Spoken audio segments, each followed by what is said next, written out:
On y est. Un mois est passé depuis le premier chapitre de Jojo Land. Est-ce que le maître nous a réservé des douilles arakiennes? Est-ce que le second chapitre va confirmer le fait que The Jojo Land s'annonce être une dinguerie monumentale? C'est ce que nous allons savoir maintenant. Je tiens à préciser que je sais que cette vidéo sort un peu tard, mais j'ai eu quelques emmerdes en route, alors je la sors quand même parce que quelque part je fais ce que je veux. Bonne vidéo. Résumé. Le chapitre s'ouvre sur Jojo dans une magnifique Jojo pose devant un palmier. Puis on est replongé dans l'univers juste après la fin du chapitre précédent. On aurait pu s'attendre directement à la fameuse mission, mais c'est mal connaître Araki. Il plante un décor différent, avec plusieurs images sans texte où l'on voit une cycliste. Le ton est très posé. Puis, elle s'adresse à Jojo. Elle est l'amie de Kate. Elle lui demande de la drogue car elle a semble-t-il un examen la semaine prochaine. Jojo nous fait une de ses prochainement légendaires têtes et lui dit de se tirer. Il ne connaît pas de Kate. Puis, il reprend son calme. La femme peut avoir ce qu'elle veut en mettant l'argent dans une boîte au loin. Le business de Meryl s'étend surtout dans l'école pour être sûr de l'identité des consommateurs. Mais pour dynamiser leur système économique, elle leur conseille d'élargir leurs horizons. Ainsi, la femme demande combien il lui refile pour 100$.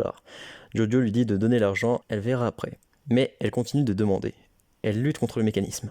Le jeune homme trouve ça louche. Qui plus est, il se sent épié par le vélo de la femme. De plus, le camion au loin ne lui inspire pas confiance.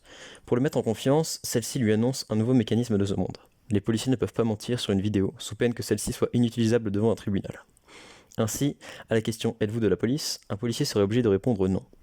Jojo lui pose alors la question et celle-ci répond jovialement qu'elle n'est pas de la police, seulement une étudiante. Jojo est satisfait, ses craintes ont disparu. Ainsi, il l'envoie chercher sa drogue au loin, et Paco lui refile le paquet. À cet instant, elle sort une arme et les met en joue. Ils sont en état d'arrestation pour possession et trafic de stupéfiants. Les deux garçons sont maîtrisés et plaqués au sol. Maintenant menotté, Jojo apprend qu'il avait raison pour les caméras, et que la preuve matérielle qu'il lui a fournie leur servira à remonter jusqu'à leur boss. Elle s'en va en laissant Jojo aux mains des policiers qui l'avaient marave au chapitre dernier. Ceux-ci sont heureux de pouvoir se venger et accessoirement le violer lui et son frère une fois mis en cellule. Le garçon regrette de les avoir épargnés. Le garçon sort son stand pour se débarrasser d'eux et de leurs fameuses preuves matérielles dont ils sont si fiers. Puis, flashback. On apprend que Jojo est très certainement un psychopathe, en tout cas il a été diagnostiqué par un spécialiste. Mais on y reviendra dans la dernière partie. Puis, retour sur la fameuse mission. Le dernier membre du groupe, plutôt mystérieux, arrive en retard. Il prend un peu la tête de l'équipe et planifie la mission. Il connaît très bien ses agents et son métier. D'ailleurs, Jojo aussi le connaît. Il s'appelle Usagi Yaloae. Paco conclut que c'est un toxico. Puis, on les retrouve devant la villa, après plusieurs pages sans texte, qui nous font profiter du calme du voyage. Puis, la mission commence, et chacun inspecte. Jojo chuchote quelque chose à son frère, puis, plus tard, la cible n'a toujours pas bougé, et les membres partagent leurs infos. Le braquage se déroulera quand la cible ira se baigner et durera 15 minutes. Jojo fera le guet. Usagi propose d'utiliser des noms de code et nous dévoile son stand, The Matekusadai. Il peut copier ce que les autres demandent. Ainsi, il copie la caméra de surveillance et diffuse parallèlement à celle-ci des images erronées. La mission débute. Jojo surveille la cible. Il la reconnaît. Il s'agit de Rohan Kishibe. Bon. Il y a plusieurs points importants sur lesquels je voudrais revenir, vous vous en doutez, mais d'abord, que penser de ce chapitre? Je le trouve personnellement sympathique, mais plus annonciateur de dinguerie qu'autre chose en réalité. Il pose plusieurs mystères et bases sur lesquels Araki se fera un plaisir de jouer ou non, pour nous faire tourner la tête. Et le pire, c'est qu'on le voit venir le bougre, mais qu'il nous troll et nous surprend à chaque fois. Pour commencer, je souhaite souligner le fait de la présence récurrente de la police dans cette partie, qui est réellement antagoniste. Si dans Diamond is Unbreakable, le grand-père de Josuke est flic, et si dans Stone Ocean on en croise pas mal, ils ne sont jamais réellement centraux dans l'intrigue. Or, ici, on dirait une succursale de la Team Rocket en mode ennemi récurrent sans stand qui se font toujours poutrer. A voir si Araki va continuer de les traiter de la sorte ou s'ils vont devenir une réelle menace avec des stands et tout le reste. De plus, je trouve intéressant de revenir aborder le sujet de la mafia sous cet angle, avec la traque par la police, car dans Golden Wind, le danger venait surtout de la mafia elle-même. Une autre pièce du puzzle de l'histoire de Jojo Land qui nous est présentée ici, c'est le diagnostic psychologique de Jojo. Au vu de ses pics de violence rapides et de ses changements d'humeur, surtout qu'il n'a pas l'air dans le même monde que ses congénères, on pourrait lui imaginer des problèmes mentaux. Mais là, le verdict est tombé. De plus, il dit vouloir lutter contre, mais on sent qu'il est tiraillé, car il voit que le monde dans lequel il vit ne mérite pas qu'il fasse des efforts. On sent que l'évolution mentale du personnage va reposer là-dessus.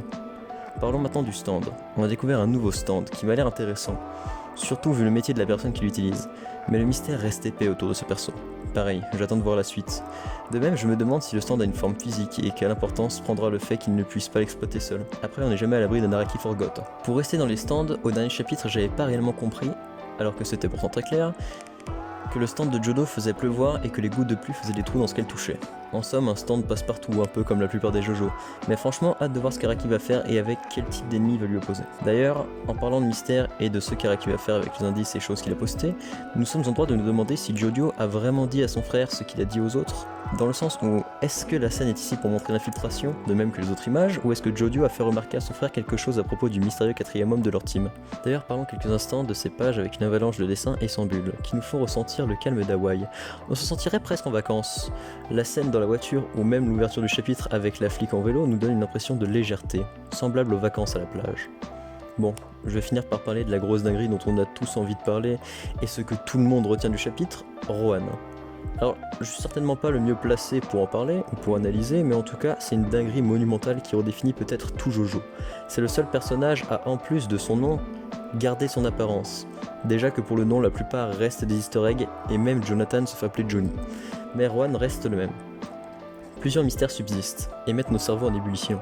Tout d'abord, va-t-il garder son caractère légendaire, je dirais presque mythique?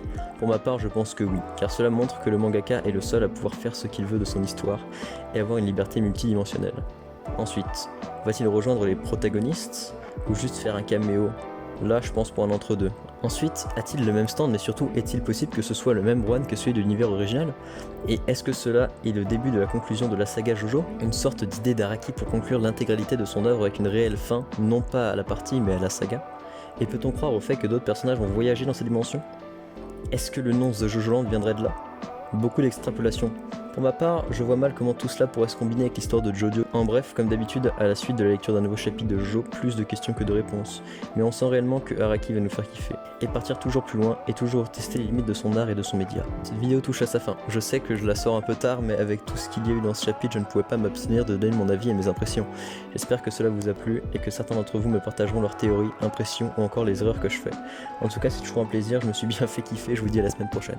Bref, si cette vidéo t'a plu, tant mieux. Si elle ne t'a pas plu, j'en suis désolé. J'essaie chaque jour de m'améliorer, alors laisse une critique constructive. Allez, salut!